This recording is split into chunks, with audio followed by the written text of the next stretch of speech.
வணக்கம். பாரத பிரதமர் நரேந்திர மோடி அவர்கள் இந்தோனேஷியா, ஆஸ்திரேலியா, நியூசிலாந்து என்ற 3 நாடுகளுக்கு பயணம் மேற்கொண்டுள்ளார். அவர் ஜூலை மாதம் 6ஆம் தேதியிலிருந்து ஜூலை மாதம் 11ஆம் தேதி வரை அவருடைய பயணம் நீடிக்கிறது.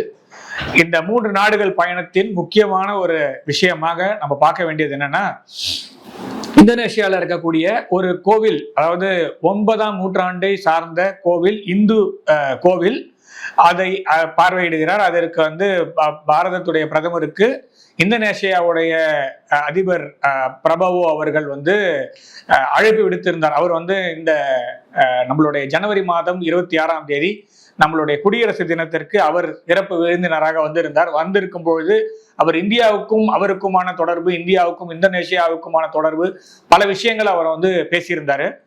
அதை தொடர்ந்து பாரத பிரதமர் அவர்களுக்கு இந்தோனேஷியா வருமாறு அழைப்பு விடுத்திருந்தார் ஜனவரி 26, 2026 அன்று.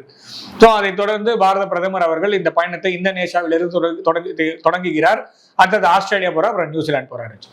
இப்ப இந்தோனேஷியாவில் இருக்கிற அந்த 9ஆம் நூற்றாண்டு கோவில் என்ன பெரிய விஷயம்? அது ஒரு எல்லா ஊர்லயும் கோவில் இருக்கு அப்படின்னா, இது சஞ்சயா டைனாஸ்டி, அதாவது அந்த கோவில் கட்டப்பட்டது 9ஆம் நூற்றாண்டு. நம்ம பாரத பிரதமர் போறது பாத்தீங்கன்னா ஒரு உலகத்திலேயே அதிகமான இஸ்லாமிய ஜனத்தொகை கொண்ட நாடு. நம்ம எல்லாரும் நினைச்சிட்டு இருப்போம் இஸ்லாமிய ஜனத்தொகை பெரிதாக கொண்ட நாடுன்னு சவுதி அரேபியா மைண்டு வரலாம், இல்லைன்னா அந்த பிராந்தியத்தில் இருக்கக்கூடிய ஈராக்கு, ஈரான் அந்த மாதிரி ஏதாவது ஒரு நாடு தான் ஞாபகம் வரும். ஆனா அப்படி கிடையாது.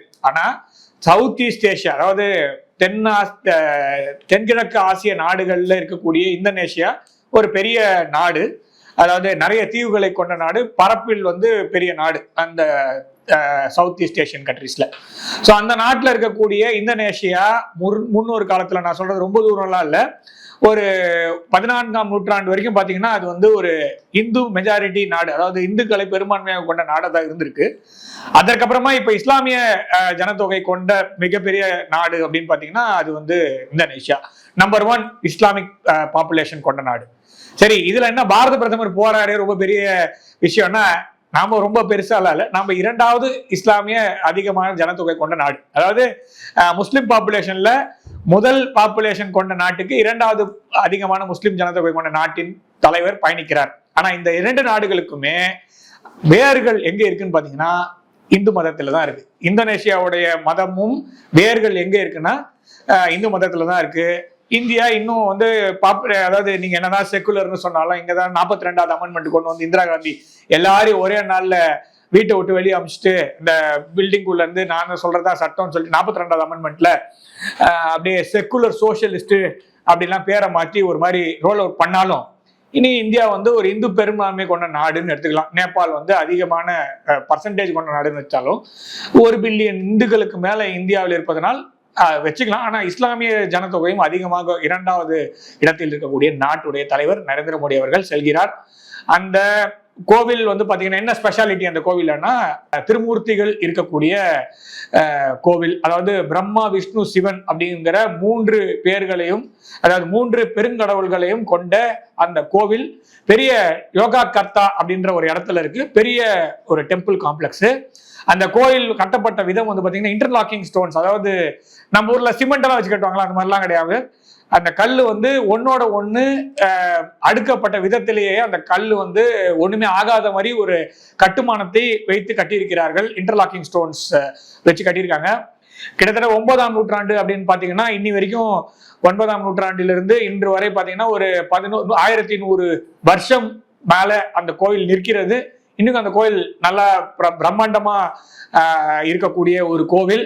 அந்த கோவில்ல இந்த மும்மூர்த்திகளுக்கு, நம்ம தமிழ்ல மும்மூர்த்திகள்னு சொல்றோம் இல்லையா, பிரம்மா, விஷ்ணு, சிவன், மும்மூர்த்திகளுடைய வாகனங்களுக்கும் தனி சன்னதியில் அமைந்திருக்கிறார். அதாவது பிரம்மா அவர்களுக்கு, பிரம்மா அப்படின்ற கடவுள் இருக்காருல்ல, அவருக்கு வாகனம் அன்னப்பறவை, விஷ்ணுக்கு கருடன், அப்புறமா சிவனுக்கு நந்தி அப்படின்ற 3 வாகனங்களுக்கும் சன்னதிகள் இருப்பதை நாம் பார்க்க முடிகிறது.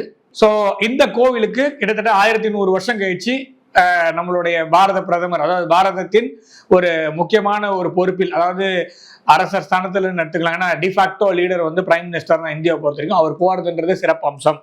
அதே மாதிரி Indian archaeological survey of India அப்படின்னு சொல்றக்கூடிய தொல்பொருள் ஆராய்ச்சி நிறுவனம் அங்க இருக்கக்கூடிய அந்த கோவிலை புனரமைப்பதற்காகவும் மற்றும் பல்வேறு சின்ன சின்ன கோவில்களும் அங்கு நிறைய இடத்துல இருக்கு. அந்த கோவில்கள் எல்லாம் புனரமைப்பதற்கு இந்தியாவுடைய தொல்துறை நிறுவனம் வந்து அங்க போய் நிறைய வேலை செய்யறாங்க. நிறைய 2 பேரும் ஒன்னா இணைந்து பணியாற்றுவதை பாராட்டியே ஆகணும் இந்த சமயத்துல. இன்னொரு விஷயம் பாத்தீங்கன்னா, பிரபாவோ அவர், அதாவது இந்தோனேஷியாவுடைய அதிபராக இருக்கிறாரு, அவரு வந்து புதுசா இன்னொரு விஷயம் சொன்னார். இந்த இந்தியாவுடைய குடியரசு தினத்துக்கு வந்திருந்த போது அவருடைய டிஎன்ஏ டெஸ்ட் அவர் எடுத்தாரோ, அந்த டிஎன்ஏ டெஸ்ட்ல வந்து இந்தியாவுடைய வம்சாவளி வந்து என்னுடைய ரத்தத்தில் இருக்கிறது, அதனால நான் இந்தோனேஷியானா இருந்தாலும் நான் என்னுடைய பூர்வீகம் வந்து பாத்தீங்கன்னா ஒரு விதத்துல இந்தியா சார்ந்து இருக்கிறது, அதனால மேபி நான் ஓசிஐ கார்டு வாங்கணுமான்ற மாதிரிலாம் அவர் பேசிட்டு இருந்தாரு. அப்படி ஒரு வாய்ப்பு கிடைச்சாலும் ஓகே. ஸோ இங்க இந்தியாவுக்கும் இந்தோனேஷியாவுக்கும் சோழர் காலத்துல இருந்து, நான் சொல்றது வந்து இப்ப 1100 1200க்கு அப்புறமா தான் வந்து சைனா வந்து யுவான் டைனாஸ்டி அப்படின்றதே வருது. அதுக்கு முன்னாடி இருந்த போது செங்கிஸ்கானுக்கு பயந்து இவங்க வந்து செவரெல்லாம் கட்டிட்டு இருந்தாங்க சைனா. ஸோ இப்ப சைனா ஸ்பியரோ இண்டோ ஸ்பியரானு ஒரு குழப்பத்துல இந்தோனேஷியா உலக லெவல்ல ஒரு சிக்கல் மாட்டின மாதிரி தான் நான் பாக்குறேன். ஏன்னா இப்ப 900 அந்த போது பாத்தீங்கன்னா இந்த கோவில் பெருசா கட்டியிருக்காங்க. அப்ப அது இண்டோஸ்பியர்ல தான் இருந்திருக்கு. இந்தியாவுக்கும் ஸ்ரீவிஜயம் அப்படின்ற ஊருக்கும் பெரிய ஒரு என்ன சொல்ற தொடர்பு இருந்திருக்கிறது. அந்த சமயத்துல வந்து பாத்தீங்கன்னா ராஜேந்திர சோழன் வந்து இதே ஊர் தான், அந்த ஊருக்கு மேல வந்து நேவி, அதாவது நம்ம வந்து நிலத்தில் வாழக்கூடிய மனிதன், கடல்ல யார் கண்ட்ரோல் பண்றானோ அவன் தான் பெரிய ஆளு அப்படின்னும் போது, அப்ப இருக்கக்கூடிய ஸ்ரீவிஜயத்தை ஒரே ஒரு அம்பு கூட எய்யாமல் அந்த நாடு இந்தியாவோட, அது முக்கியமா சோழர்களிடம் சரணடைந்தது. அந்த சோழர்களும் அங்க இருக்கக்கூடிய அந்த ஸ்ரீவிஜயம் ஒன்றாக தொழில் செய்தனர். அந்த சமயத்துல வர்த்தகம் செய்தனர். அப்புறமா வந்து கடல் சார்ந்த வணிகத்தில் கோலோச்சியது சோழர் தேசம் நம்ம படிச்சிருக்கோம். சோ இது எல்லாமே இப்ப மீண்டு எடுப்பதற்கான வாய்ப்பா, இல்ல 2 பேரும் திரும்பி ஒன்னா சேர்றதுக்கான வாய்ப்பா அப்படின்றது இந்த 2 தலைவர்களுடைய, அதாவது நல்ல ஒரு, அதாவது இந்த தலைமை அப்படிங்கிறது வந்து நாடோட பொறுப்பு மீறி ஒரு பர்சனல் ஈக்குவேஷனா பாரத பிரதமர் அவர்கள் எல்லா இடத்துலயுமே எஸ்டாப்ளிஷ் பண்ணியிருக்காரு. போன வாரம் வந்து பாத்தீங்கன்னா ஜப்பானுடைய இவங்க வந்திருந்தாங்க, பிரதமர் வந்திருந்தாங்க இங்க. அவங்க வந்து பாத்தீங்கன்னா இந்தியா பாரத பிரதமர் நரேந்திர மோடி அவர்கள் அன்பு தங்கையே அழைத்தார்கள். அதற்கு அவங்களும் வந்து என்னுடைய அன்பு அண்ணனே அப்படின்னாங்க. ஸோ அந்த மாதிரி அதாவது நாடுகளுக்குள் இருக்கக்கூடிய விஷயங்கள் வெறும் ராஜதந்திர ரீதியாக இல்லாமல் அதை வந்து மேலும் வலு சேர்க்கும் அளவு பர்சனல் ஈக்குவேஷனா கொண்டு வருது பாரத பிரதமருடைய வழக்கம். அதை வந்து இந்தோனேஷியாவிலும் அவர் நாளைக்கு அந்த கோவிலை சென்று பார்க்கும் பொழுது அது இன்னும் வலுப்பெறும். இந்தோனேஷியாவும் இந்தியாவும் இணைந்து பல்வேறு துறைகளில் பணியாற்றி கொண்டிருக்கிறார்கள். நிறைய மீட்டிங்ஸ் எல்லாம் ஷெடியூல் ஆயிருக்கு. சிஇஓ லெவல் மீட்டிங்ஸ் ரெடி ஆயிட்டு இருக்கு. அதே மாதிரி இந்தியா வந்து பிரம்மோஸ் வந்து இந்தோனேஷியாவுக்கு கொடுக்குமா, ஆல்ரெடி வியட்நாமும் பிலிப்பைன்ஸ் பேசிட்டு இருக்காங்க. ஸோ அந்த மாதிரி கொடுத்துருக்கோம் நம்ம. ஸோ இப்ப பிலிப்பைன்ஸை தொடர்ந்து இந்தோனேஷியாவும் பிரம்மோஸ் வாங்கும் பட்சத்தில் நமக்கு வந்து பெரிய ப்ராப்ளம் சால்வ் ஆகும். இதுல வந்து இன்னொரு விஷயம் பாத்தீங்கன்னா, சைனா வந்து ரிவர், அதாவது இண்டஸ் ரிவர், அதாவது சிந்து நதி நீர் ஒப்பந்தம் போது நீங்க அணை போட்டீங்கன்னா நாங்களும் ஏதாவது பண்ணுவோம் பிரம்மபுத்திராவை மையப்படுத்தின்னு சொல்லும் போது பாரதத்துடைய வெளியுறவுத்துறை அமைச்சர் மாண்புமிகு ஜெய்சங்கர் அவர்கள் சொன்னாரு, கடல் வழியெல்லாம் இப்போ ஒழுங்கா பார்த்து வச்சுங்கப்பா, சும்மா அடுத்தவங்களுக்கு பேசுறதுக்கு முன்னாடி பார்த்துருங்கன்னு சொன்னது. மலாக்கா ஸ்ட்ரைட்னு ஒரு இடம் இருக்கு, இந்தியாவுக்கும் இந்தோனேஷியாவுக்கும் போகும் வழி சிங்கப்பூர் வழியாக போகும். அந்த வழி ரொம்ப குறுகலான பாதை. அந்த பாதை இந்தியாவுடைய ஆளுமைக்கு உட்பட்டு இருக்கிறது.